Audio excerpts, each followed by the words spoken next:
This month, we're recognizing the remarkable women of Western New York who make a difference in our community. Today, we're introducing you to the co-founder of the Uncrowned Queens Institute, an educator who has been shining a light on the regional histories of African American women and men for more than 2 decades.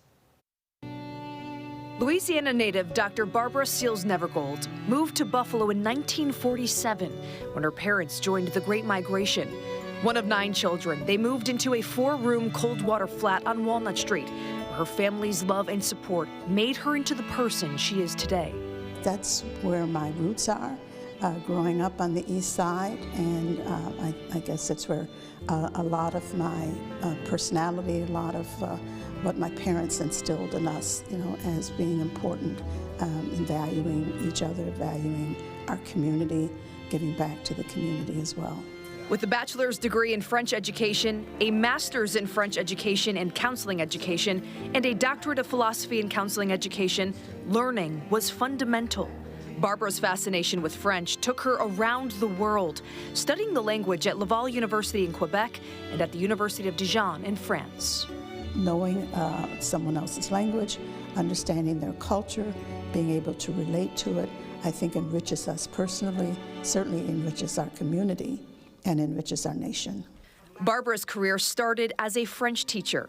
She went on to work in health education, social work, and higher education administration before being appointed an at-large member of the Buffalo Public Schools Board of Education. She served as the board's president for 6 years. I've noticed throughout my life her zeal and her focus on doing things that empower people. Barbara is the co-founder of the Uncrowned Queens Institute. It all started as a project to commemorate the 1901 Pan American Exposition.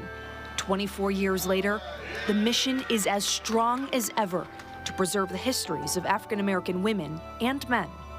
There are many other women, African American women, who may have been well known in their time, but if their histories aren't written down and they can't be found, they don't exist. So that's our goal, is to make sure that we find the histories, that we write them down, that we make them available, and that we preserve them.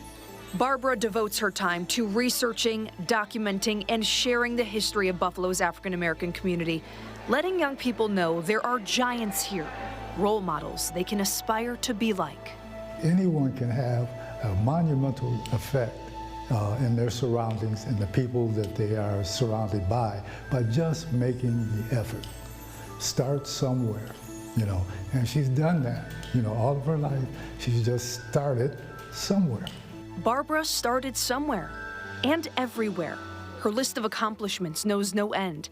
She has directed the Niagara Frontier Association for Sickle Cell Disease, served as the CEO of Planned Parenthood of Buffalo and Erie County, held a number of leadership roles on local and national boards, showcased exhibits, written books, and won awards. Everything Barbara does is woven together by a common thread. And I always connect them that, one, there was education involved in all of those, and 2, I was working with people. She's lifted up so many people, not only in our community, but across the country.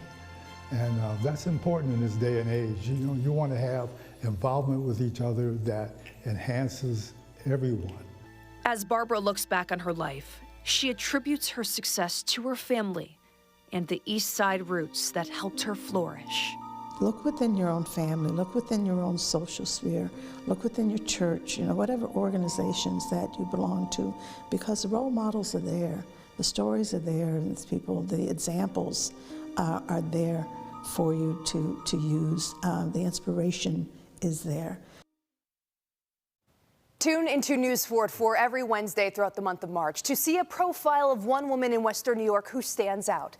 The winner of this year's Remarkable Women campaign will be announced next Wednesday, March 29th.